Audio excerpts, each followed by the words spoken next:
Hi guys, and welcome to Dee's Media World. Today I'll be talking about episode 3 in the Stephen Bond 4, It Could Have Been Great. I just love the title of this episode right off the bat. It gives you that mystery, that intrigue. You just have to know what's going to happen next. You know something good is going to happen. It's going to be important. It's really cool. It's a really great title that kind of gets you hyped up. And the question really is, did the episode actually live up to the title? And I would say mostly, I feel like this episode was an episode that was leading into whatever happens tomorrow in tomorrow's episode. It even kind of ends on a like, oh snap kind of cliffhangerish kind of moment. And I'm curious to see what's going to happen tomorrow. But back to this episode, we basically learn more things about the gym hierarchy. We learn more about gym culture a little bit, and we even get to see the gyms go to the moon, which is pretty cool. The last time the gyms tried to go somewhere, it was really actually Pearl when she tried to take Steven back to Homeworld. That was a complete disaster. So it was really cool that they were actually able to travel somewhere new together. And basically, Peridot and the Crystal Gems finish the drill, and they need to know the exact coordinates of where the cluster is. So Pearl figures out somehow, she just knows this, I guess, that they need to go to the moon and find out those coordinates so they can stop the cluster. So they go to the moon using Lion, who has these unbelievable powers that nobody really talks about. Goes to the moon, and we see actually on the wall, there's kind of like these wall paintings of the diamonds, and there's four diamonds, and we got to see three of them. Pink is one of the diamonds that we didn't see. That's the one we didn't see. We saw a little bit of white diamond, blue diamond, and of course yellow diamond, which is the diamond that Peridot works for. And we kind of knew that already, but we do learn that the diamonds are kind of like gods to the gems.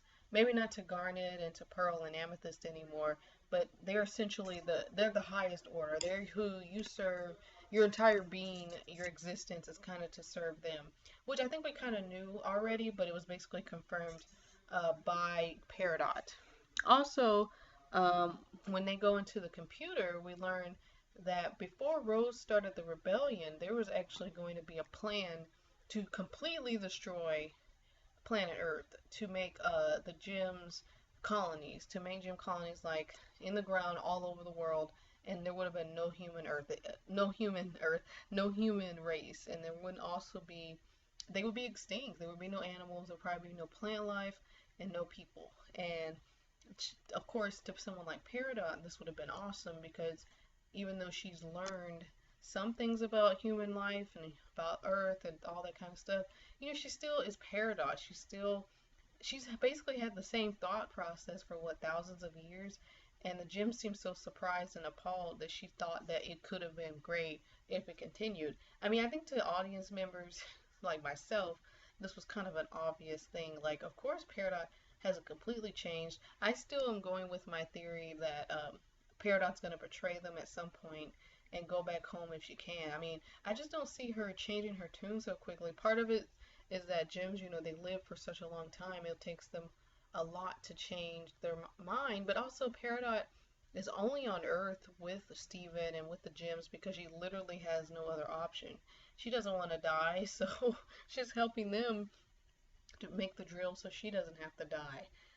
But we'll see. I mean, I know she's made some progress. She might flip a switch on us later on and betray the gems, but then at the end come and help them. I still don't want that to happen. Who knows though? Who knows what they're going with the Peridot thing? But in any case, she says that it could have been great that this colony. She's not really thinking about humans, and that's kind of the difference between Peridot and the Crystal Gems, is that they think about human life and they think about these kind of things and what Rose believed in. And Peridot doesn't care about that kind of stuff. She's very scientific. She's very literal. So, like, some people would say dorky. She doesn't particularly care about those specifics with people. She doesn't care about that stuff because she kind of wasn't taught to. And it was interesting because everyone got super pissed at Peridot when she talked about Rose Quartz. I'm like, Rose Quartz is probably the one. She's that one character you just can't talk smack about because you were about to get a whooping. Like, I was half expecting I didn't know. I thought Pearl was gonna lose her mind. I didn't know if she was gonna slap her around. I don't know what happened, but it was actually Garnet who kind of had to stop herself from beating her up. And you know it's bad if your reflection shows in Garnet's glasses, because they always do that every time she's pissed off at someone. They show her reflection in her glasses. Oh man. But and it ends with the episode ends with Peridot taking this diamond sort of thing with her, which I get, obviously we're gonna find out what that's about later on. But overall, this was an episode that kind of left some things to be desired because it clearly is like a two-parter kind of feel. It's obviously gonna continue on tomorrow or Friday and find out what else is gonna go on. To be honest, so I really can't say much more than that. I enjoyed this episode. And I love the song was really cute. I couldn't help but think I'm like this is like the most adorable Steven Bomb ever. Like there's just too many adorable moments. So I'm expecting them to not have any adorable moments tomorrow. But we'll see. In any case, I'll see you guys tomorrow. Bye.